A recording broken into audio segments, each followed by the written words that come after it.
اللہ الرحمن الرحیم۔ اب سے کچھ دیر پہلے صدر پاکستان کا ایک ٹویٹ منظر عام پر آیا ہے، جس میں انہوں نے کہا ہے کہ انہوں نے آفیشیل سیکرٹ ایکٹ اور آرمی ایکٹ کے اوپر جو بل ان کے پاس بھیجا گیا تھا اس پر انہوں نے دستخط نہیں کیے۔ ظاہر ہے کہ یہ اتنے بڑے لیول کے اوپر صدر پاکستان جو ریاست کے سربراہ ہیں ان کی طرف سے یہ پیغام پبلک ہوا ہے، جس سے ایک غیر یقینی اور ایک سنسنی خیز کیفیت جو ہے وہ ہمارے ارد گرد دیکھنے کو مل رہی ہے۔ اس کا قانونی اور آئینی پہلو کیا ہے؟ آئین کی آرٹیکل 75 جو ہے وہ اس کو ڈیل کرتی ہے، جس کے مطابق جب بھی کوئی بل پارلیمنٹ صدر پاکستان کو کوئی بل بھیجتی ہے تو پھر صدر پاکستان کے پاس دو آپشنز ہوتے ہیں۔ 75(1) کے تحت دو آپشنز ہوتے ہیں۔ پہلا آپشن یہ ہوتا ہے کہ وہ اس پر اپنی کانسنٹ دے دیتا ہے، دستخط کر دیتا ہے۔ دوسرا آپشن یہ ہوتا ہے کہ وہ اس بل کو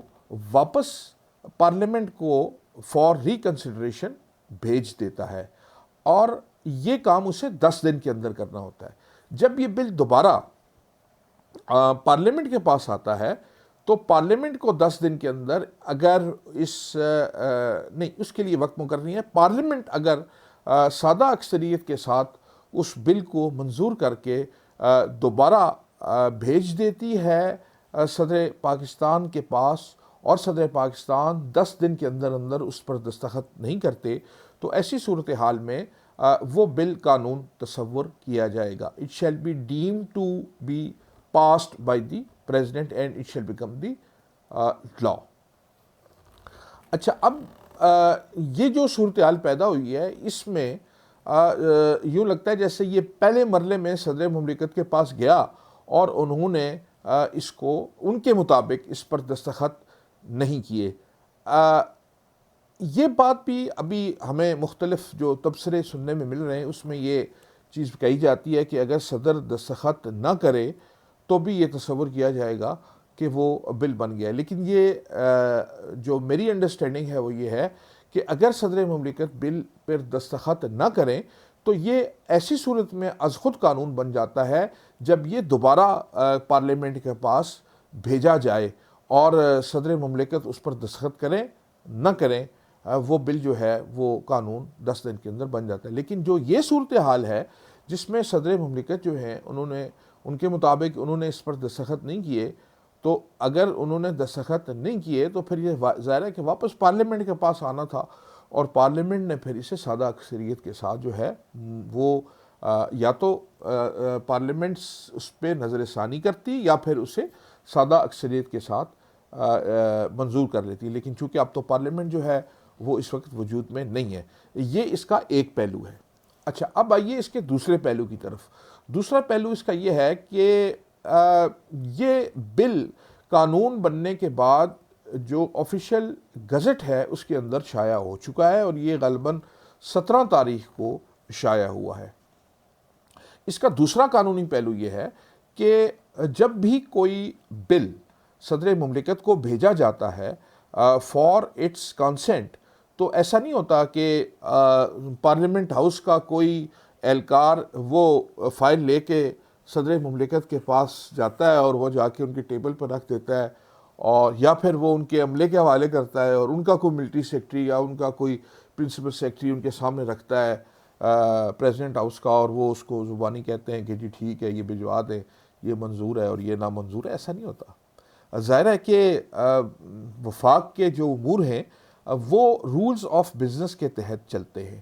اور جو میری انڈرسٹینڈنگ ہے اور جو اب تک کا جو میرا تجربہ اور مشاہدہ ہے اس کے مطابق وزارت قانون اس کے اوپر ایک نوٹ شیٹ تیار کرتی ہے، ایک سمری تیار کرتی ہے، اور وہ پہلے وزارت قانون میں پروسیس ہو کر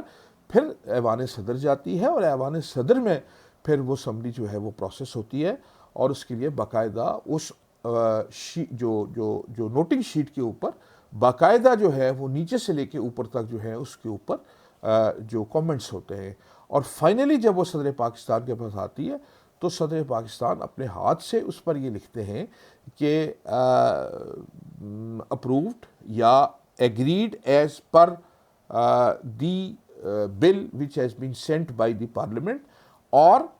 یا وہ یہ لکھتے ہیں کہ پلیز، یا وہ اس پہ یہ لکھ سکتے ہیں کہ اس بل کو return this bill to the parliament in terms of article 75(1) sub class B. اب یہ ایک طریقہ ہوتا ہے، اور یہ کوئی بات زبانی نہیں ہوتی،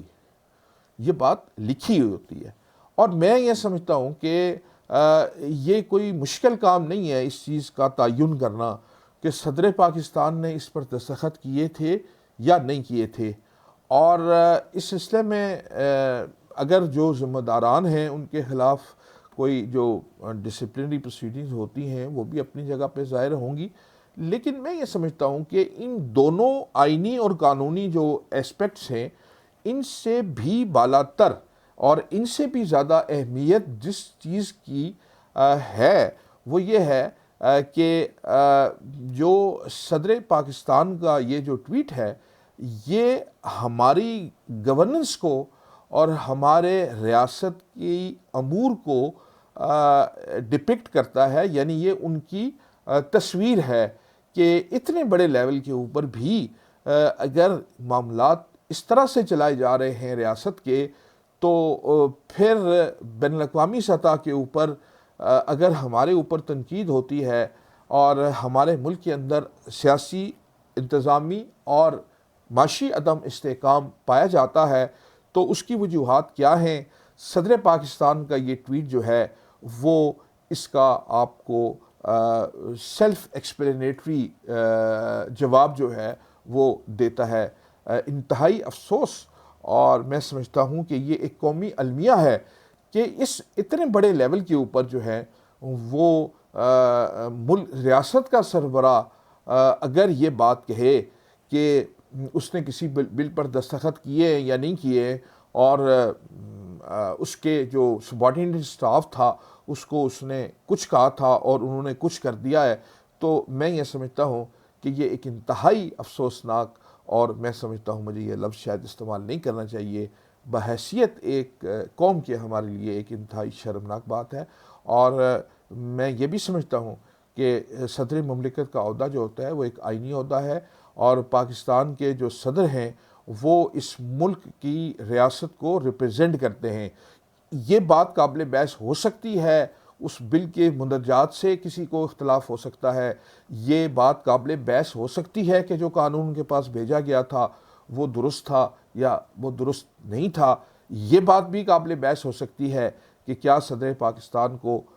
بلکہ یہ تو اختیار ہے صدر پاکستان کا کہ وہ اس بل سے متفق ہوں یا نہ ہوں، یہ ان کا آئینی اور قانونی حق ہے۔ لیکن 17 تاریخ کو اگر کوئی بل جو ہے وہ قانون بن کر نوٹیفائی ہوا ہے، اور آج 20 تاریخ کو صدر مملکت کی طرف سے اس طرح کا ایک ٹویٹ آنا جو ہے وہ میں سمجھتا ہوں کہ یہ کسی بھی طرح سے بھی ہمارے ریاستی مفاد میں نہیں ہے۔ اور اگر کوئی اس طرح کی صورتحال تھی،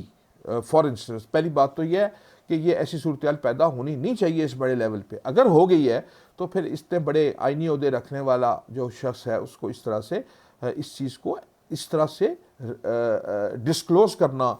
جس سے اس کی اپنی نااہلی اور جس سے اس کی اپنی جو ہے وہ انکمپیٹنس جو ہے وہ شو ہوتی ہے، اور اس کی وجہ سے ریاست کو سفر نہیں کرنا چاہیے۔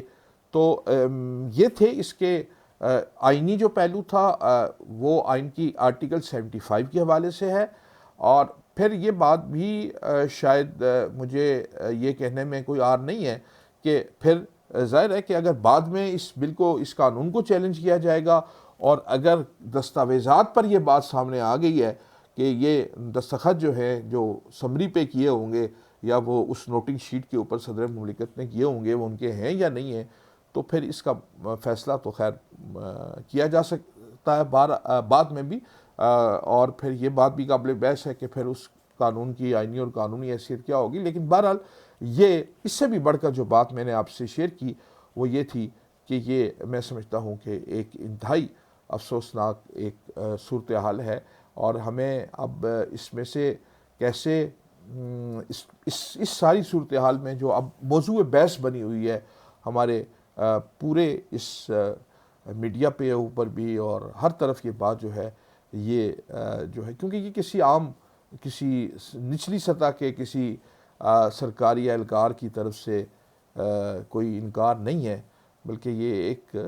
ملک کے ریاست کے سربراہ کی طرف سے ہے۔ تو بحیثیت ایک جہاں اس کے آئینی اور قانونی پہلو ہیں، وہاں میں سمجھتا ہوں کہ یہ ہمارے لیے ایک لمحہ فکریہ بھی ہے، اور ہمیں انفرادی سطح پر بھی اور اجتماعی سطح پر بھی اپنی جو رویے ہیں، اپنی جو سوچ ہے، اپنی فکر ہے، اپنا عمل ہے، اس کے اوپر ہمیں غالباً جو ہے وہ غالباً نہیں بلکہ یقیناً جو ہے اس پر ہمیں نظر ثانی کرنی ہوگی۔ انہی الفاظ کے ساتھ، اس ریکویسٹ کے ساتھ کہ آپ ہمارے اس چینل کو سبسکرائب کریں، آپ سے اجازت چاہتا ہوں۔ اللہ حافظ۔